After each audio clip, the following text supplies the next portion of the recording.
Hello, everyone. My name is Miki Demeter, and I'm here to give you some ideas on how you can choose better open source code.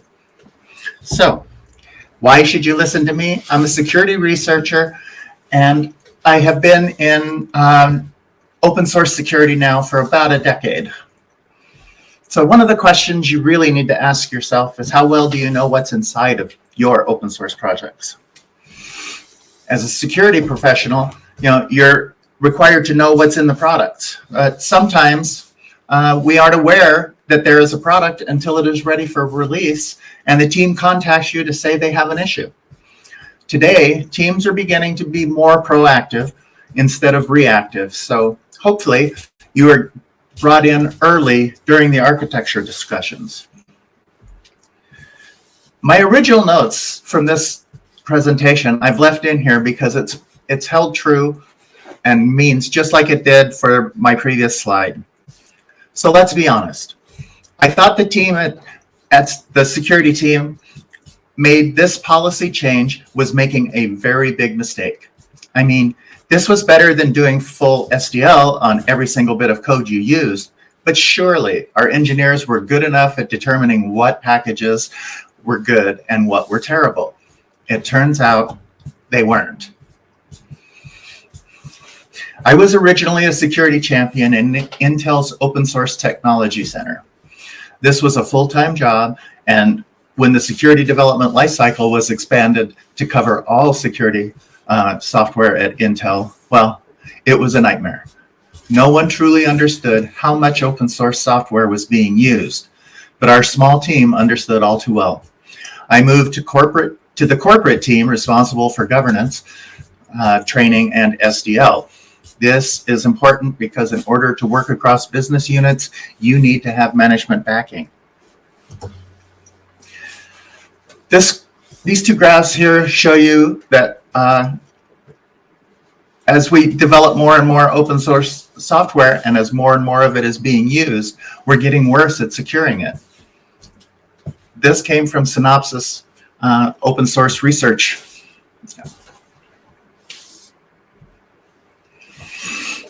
By giving you some real world examples and a few tools that I use, I hope to instill a security first attitude.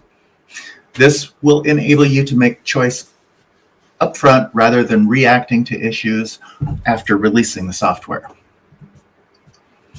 So, I'm not here to tell you how to choose good open source. I'm just here to help you make better choices. So I'll explain my process for looking at packages because good is such a subjective term. And I will also be the first to say that you cannot ever be sure that the open source software that you have chosen to incorporate into your project is secure. But by taking some time early in the project, you can minimize your risk to security issues during or after your project has been released. So, one of the first things, and I cannot emphasize this enough, is choose your repository wisely, look at the license, and then determine, is the license compatible with the license you're going to be delivering?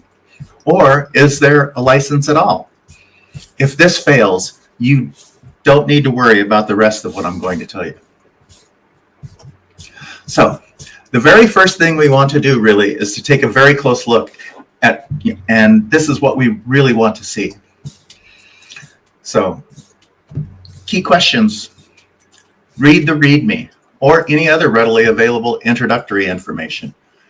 Does the code appear to be held in good software development standards? Is this used professionally or as a hobby project? Are there signs that there are known issues with the code? Does the code only solve one use case? Or is it robust enough to handle multiple use cases? Is this code active or an archive or essentially abandoned? In its most basic form, you're asking yourself, is this crap? So let's see how you can add risk to your project when you don't look at what you are adding. These are all in the real world examples, and I am not naming and shaming. These developers have given you the information to make an informed decision and whether or not you want to your company's reputation and name brand to be resting on this code. Many times developers put out example code or proof of concept code, and most, not all, tell you up front. The key here is don't put this code into production environments. Reference code is not secure code, and many times it just shows you how to use specific ABIs or single use cases. Many times they have little or no review. This should be a really big red flag. Where did they get it from? Is the license correct? Was it changed? The main takeaway here, if they didn't write it, move along, look somewhere else. It's not worth the headaches. In 2016, code.google.com was shut down. Many projects were moved outside, so please use those. All of the projects that are currently archived in code.google.com have not been looked at for 6 years.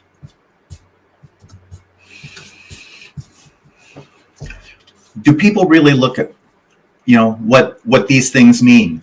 This came across my desk, and when I went to look at it and evaluate it, I came across this, and I had never seen unauthorized release before. And so from CPAN's site, there's 3 things that it could have been.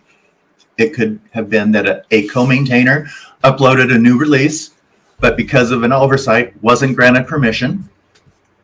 This often happens when there's distributions that have a different release manager each cycle. Someone forked without co-maintainer permissions and forked the distribution and uploaded it. Or an author makes a new release with a namespace without realizing that the namespace is taken by another author. Well, in this case, it happened to be number 2. Someone without co-maintainer permissions forked this and the distribution and then uploaded it. Provenance is everything. Where did it come from, and can you trust it? 2 examples of developers here that are telling you they don't necessarily do this for a living, and maintenance will be less than optimal, if at all. If a vulnerability is discovered, can you trust that it would get fixed? Probably better look somewhere else. The statement on OpenCSV would not have been found without reading to the very end of the description to who maintains OpenCSV. Remember, don't hide away from finding these things out after the fact. Make it known. These have huge implications. Someone searching for a fast implementation of AES wanted to use this. The author tells you it was built to solve one use case and goes on to tell you that it's subject to attack vectors. I am not sure I would want to rest my reputation on adding this to my project. When it comes to parsers, the minute someone suggests writing their own, just say no. When you see keywords like faster, lightweight, small footprint, realize that something had to be given up to give those attributes. So, I've just shown you some timeless, real-life examples of everything I hope to never see again. So, let's go on and look at some things to determine how well the community supports the open source you are choosing to put into your product. GitHub has some great metrics that can really help you out. So, what are the key questions that you should ask about contributors? Well, active contributors are good, but it's the significant contributors that make a big difference. When was the last time anything was checked in? When was the last release? How many outstanding pull requests? Are there discussions taking place? How many accepted pull requests? Does the project fix issues and issue new releases? It does no one any good if a fix is checked in, but there is no release. Do code reviews happen? Is it one person or a group effort? The more eyes, the better. Then, of course, there is one make sure that there is more than one maintainer, because the more maintainers, the better. So here's an example of an active project, Apache Kafka. There's many active and significant contributors. And as you can see by the chart, it's very active right up until the date.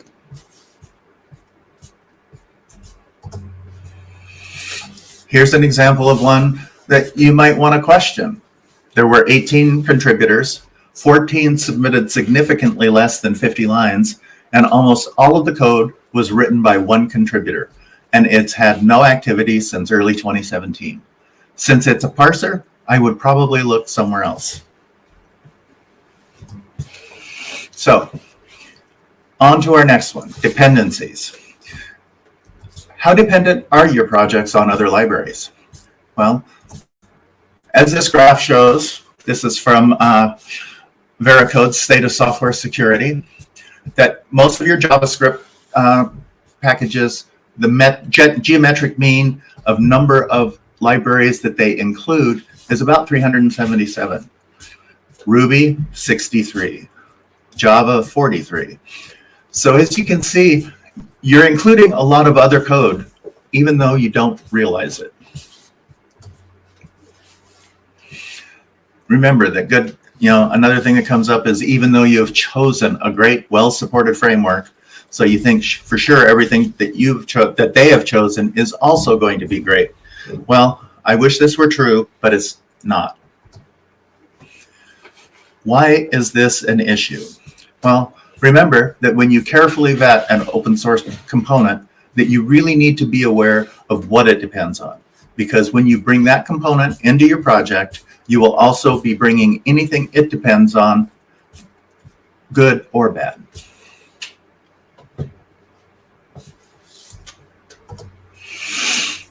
And remember, repositories are not created equal. Anybody can check in and create projects.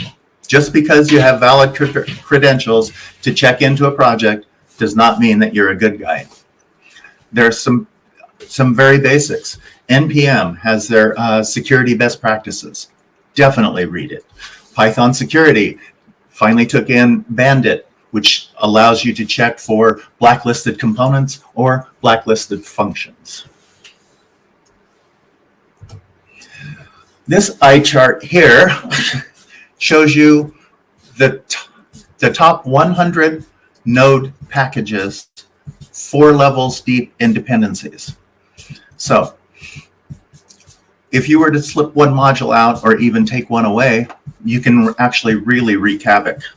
Well, I'm here to tell you this has already happened. This is actually kind of a sad story about a guy whose open source project had the same name as someone else had trademarked. When he refused to change the name of his already well-established project, the lawyers got involved and got NPM to give them the rights to the name, and thus trounced his work. He was upset, so he pulled all of his code in protest. Names including Facebook, Netflix. All of a sudden, big popular projects were broken. People were freaking out. NPM republished his removed code and gave it to a new owner. So there's 2 things you should worry about here. One, if there's a trademark dispute on a name or code you're using, it may suddenly be completely different code.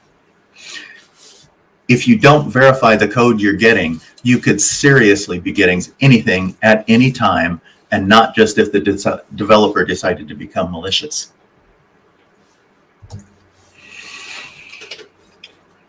Another event. On the morning of November 26th, NPM's security team was notified of a malicious package that had made its way into the event stream, a popular NPM package. After they triaged the malware, NPM security responded by removing the flat map stream and event stream from the registry and took ownership of the event stream package to prevent further abuse. Now that that's happened, do you think it could happen again? Well, yes. Despite being just 2 lines of code that perform a very basic check, The is-promise library is one of today's most popular JavaScript NPM packages. According to GitHub, the library is part of more than 3.4 million projects and is used as a dependency by 766 other JavaScript libraries. Over the weekend, the is-promise library was updated to receive support to work as an ES module, the standardized module system used by JavaScript. However, the is-promise version 2.2 release didn't adhere to the proper ES module standards. So, as soon as the update was out, projects that used is-promise, their build chain started failing due to improper ES module support. The effect of the error was felt immediately.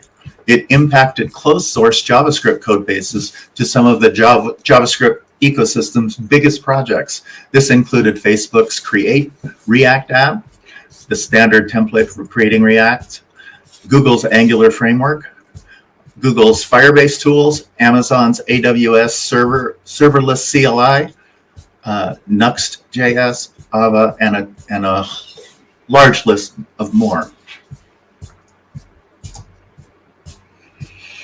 So there's still more.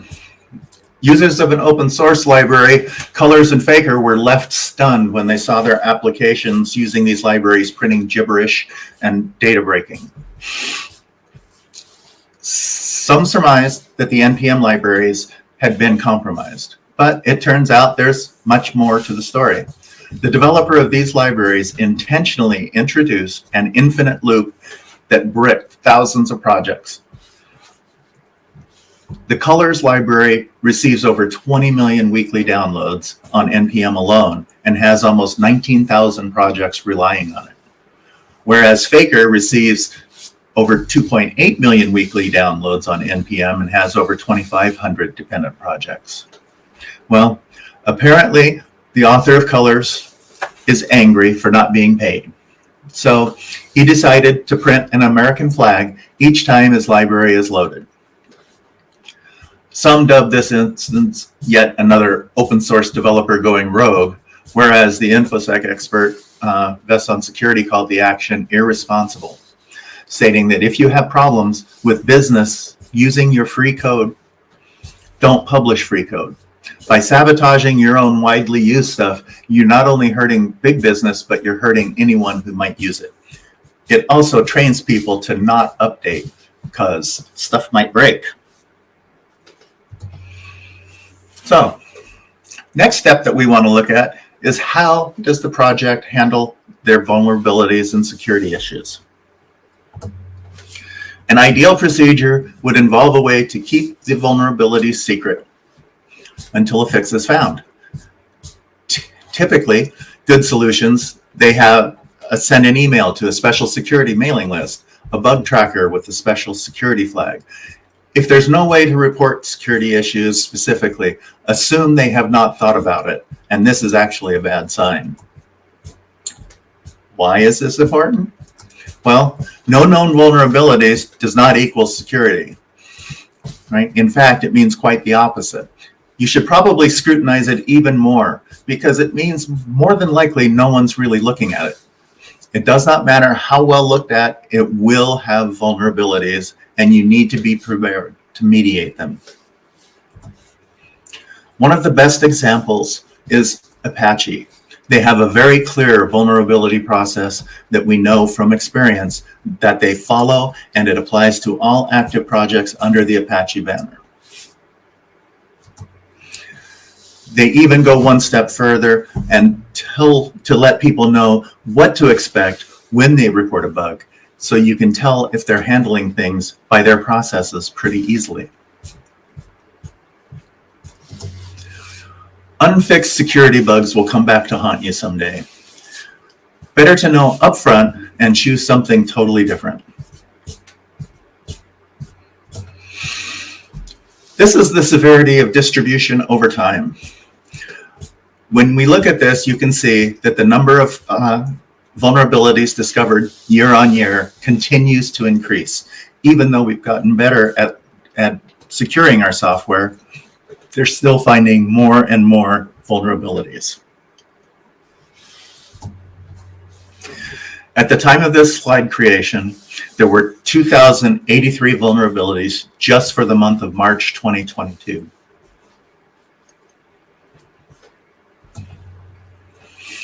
And one last thing to note is that good security reporting does not actually guarantee good action. You're probably not going to know which companies or groups have good reputations, and that's why you have to rely on the expertise of a security group. But I want you to be aware that this is an issue and it could come up. What are the common reasons? Is it's not easy to file a CVE. It can also be a sign for lack of security expertise. And most often, people aren't looking. Sometimes they're being hidden or actively rejected. How project teams react to known vulnerabilities will help you evaluate your security process many times. This is one that came up. You probably can't read this on the screen, but this is a closed bug reported by one of our security team members. It was just an innocuous little leakage of kernel space address. Zooming in so you can see it, the person who triaged this bug said it wasn't an issue, basically telling them that you need special permissions to use those addresses. So, thanks to the work of our intern who provided additional information and a proof of concept, they finally acknowledged it and as a real issue, and they issued a public vulnerability number for it, and it got fixed. But if we hadn't persisted, the security issue could have been still an issue in VirtualBox indefinitely.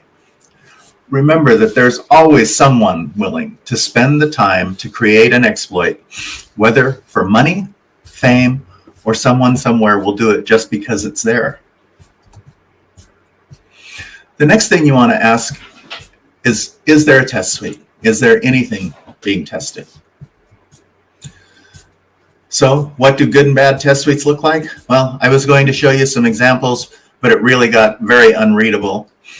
So let's just talk about some qualities. As before, here's some key questions for folks that aren't sure what a good test suite looks like. We're looking for good variety of tests covering good and bad behavior, and test suites are really important for things that parse user input. So, do all the tests pass? Is there continuous integration for tests? Testing is especially important for libraries and parsers. On step 6, we want to be aware of assumptions. I want you to take a moment to make sure you're all aware of the type assumptions that we see that result in us making poor choices. First off, popularity does not equal security. Open source proponents like to talk about many eyes making all bugs shallow, but many untrained eyes don't mean that you're not going to find finicky security bugs. So here we have 90% of the organizations used vulnerable dependencies somewhere in their projects. And that was as of 2017.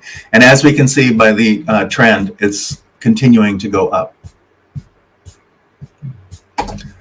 So now, that was a lot of information that I presented to you very quickly. I will make this presentation available, including all of the presenter notes. So let's take a look at what you should take away at the least. Number 1, check the license and the repository. Number 2, look for red flags. Really read it. Check for the number of contributors and activity. Be aware of your dependencies. Does the project handle security issues? Does the test suite do something? And then be aware and trust absolutely nothing.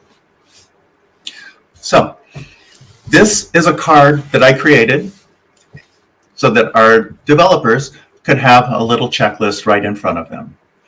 As you notice, it's got all of the different steps that we just went through. So that before you start choosing your repository, and don't use forks, make sure that you have compatible licenses.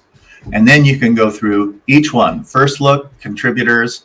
security issues, and test suite, and grade them based off of what you've seen.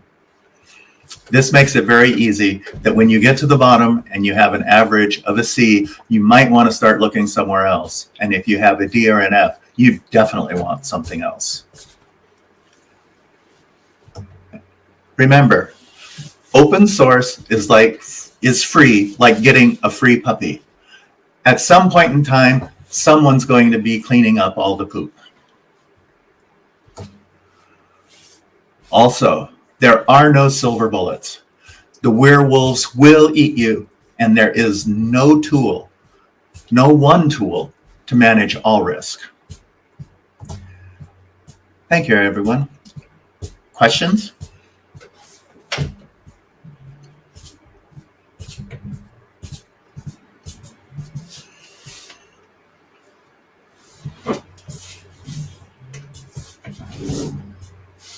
I see one question in here about how do companies choose between which framework to choose. Well, I mean, like I said, you're not trying to choose the best or the most secure or whatever. You're trying to choose something that will work for your project. So you want to just make sure that that you've followed some steps, that you have some guidelines that you actually go through and look at to say, is this a well-supported framework? Is this framework going to be supported going into the future? Do they fix bugs? Are there security issues already?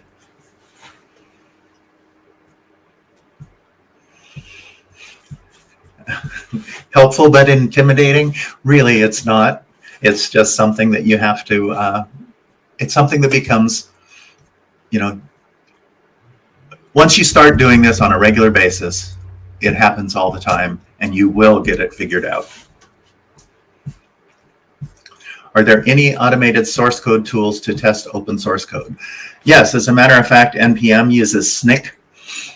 They actually have that built in, so it checks your code.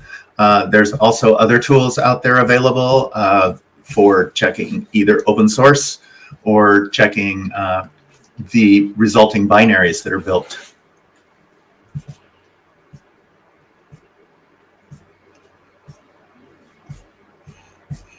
Well, that's a really good question, Alma. Are there any additional tips or advice for those who have to secure an already existing open source project? And that is yes. Make sure you can actually do this you can go through and do this at any time. It's always better to do it during the architecture stage where it's easier to make changes, but you could still walk through and do everything that we just talked about here on an existing project. And if you find things, you just need to make sure that people are made aware that there's a problem here and we should probably be doing something about it.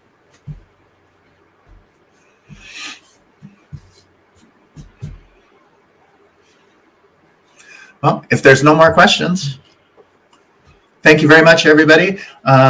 This entire presentation is available out on my GitHub. It has all of my presenter notes. And feel free to reach out to me on LinkedIn or Twitter or via email. Thank you, everyone.